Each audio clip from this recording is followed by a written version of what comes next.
घर होगा पुरुष के नाम पर, दुकान होगी पुरुष के नाम पर, खेत होगा पुरुष के नाम पर, गाड़ी होगी पुरुष के नाम पर। भद्दा रूप देख रहे हैं, भद्दा रूप देख रहे हैं। लखपति दीदी बन गई है, लखपति दीदी। कोई सोच सकता है कि कोई जहां मुख्यमंत्री को अपने ही विधायकों पर भरोसा नहीं है, विधायकों को अपने सीएम पर भी भरोसा नहीं है, एक दूसरे को अपमानित करने की होड़ लगाए बैठे हैं।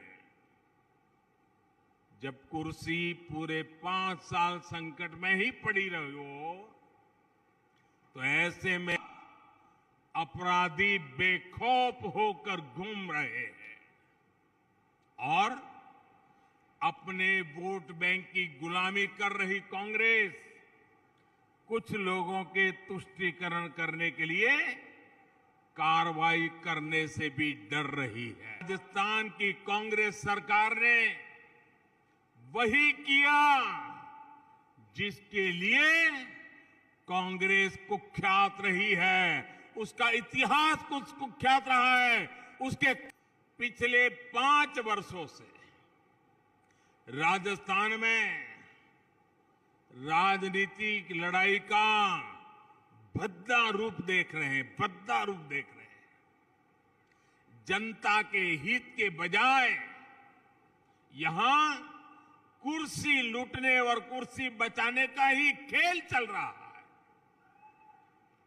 ये कैसी सरकार है जहां मुख्यमंत्री को अपने ही विधायकों पर भरोसा नहीं है।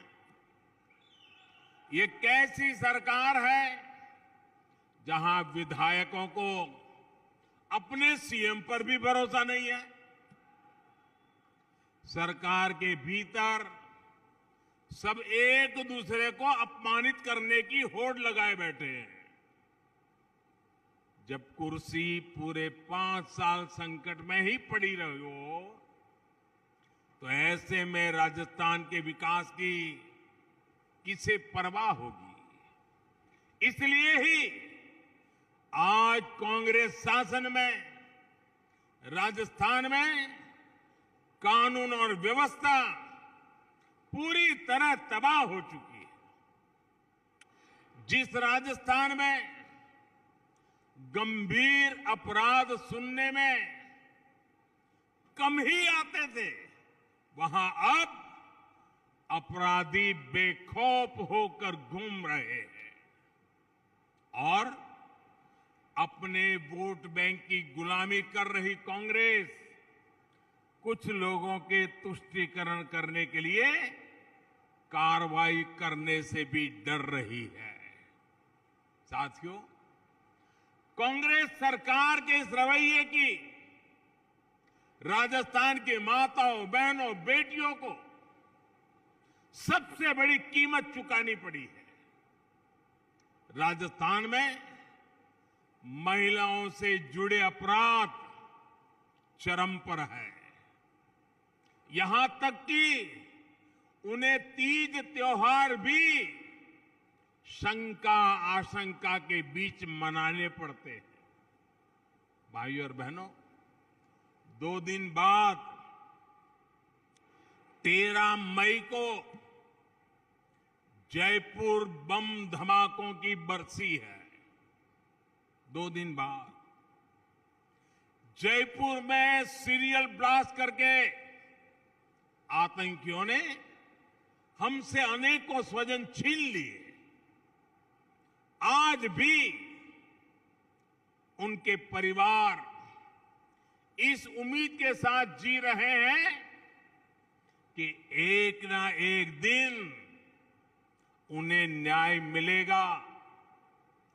लेकिन राजस्थान की कांग्रेस सरकार ने वही किया जिसके लिए कांग्रेस कुख्यात रही है, उसका इतिहास कुछ कुख्यात रहा है, उसके कारनामे कुख्यात रहे हैं। कांग्रेस ने तुष्टीकरण के लिए हमेशा आतंकियों पर नरम रुख अपनाया है। कांग्रेस आतंकी विचारधारा के साथ खड़े होने का कोई मौका नहीं छोड़ती। इसी सोच की वजह से राजस्थान की कांग्रेस सरकार ने जयपुर बम धमाके के केस में कमजोर पैरवी की। इसके कारण धमाकों के आरोपी छूट गए। कांग्रेस अब लीपापोती की चाहे जितनी कोशिश करे, लेकिन उसकी सच्चाई पूरे देश के सामने आ चुकी है। इतने लगा है, मैं इस क्षेत्र की माताओं बहनों को याद दिलाना चाहता हूं। मैंने आपसे वायदा किया था कि आपके जीवन से मुश्किलें कम करूंगा। आज राजस्थान के 40 लाख से अधिक परिवारों को नल से जल की सुविधा मिल चुकी है। राजस्थान की लाखों ग्रामीण बहनों को मुफ्त गैस कनेक्शन मिल रहा है। राजस्थान के लगभग 19 लाख गरीब परिवारों को पक्के घर की सुविधा मिली है। इनमें से अधिकतर हमारी माताओं बहनों के नाम पर है, वरना हम तो जानते हैं हमारे यहां तो परंपरा रही, घर होगा पुरुष के नाम पर, दुकान होगी पुरुष के नाम पर, खेत होगा पुरुष के नाम पर, गाड़ी होगी पुरुष के नाम पर, स्कूटर होगा पुरुष के नाम पर, महिला के नाम पर कुछ होता ही नहीं। मोदी ने बदल दिया। हमने जो प्रधानमंत्री आवास योजना बनाई, ये घर ज्यादातर महिलाओं के नाम कर दिया हमने।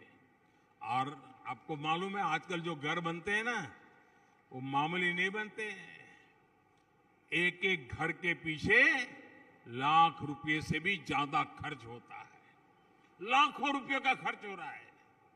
और जब ये घर की मालिक झुग्गी झोपड़ी में रहने वाली, फुटपाथ पर जिंदगी गुजारने वाली मेरी गरीब मां, मेरी दलित मां, मेरी आदिवासी मां जब उस घर की मालिक बन जाती है ना, लाखों के घर की मालिक बनती है, तो मुझे संतोष होता है कि वाह, मेरी ये बहनें लखपति दीदी बन गई है। लखपति दीदी। कोई सोच सकता है कि कोई सरकार करोड़ों की तादाद में लखपति दीदी बना दे? ये आपका भाई है जिसने काम करके दिया है।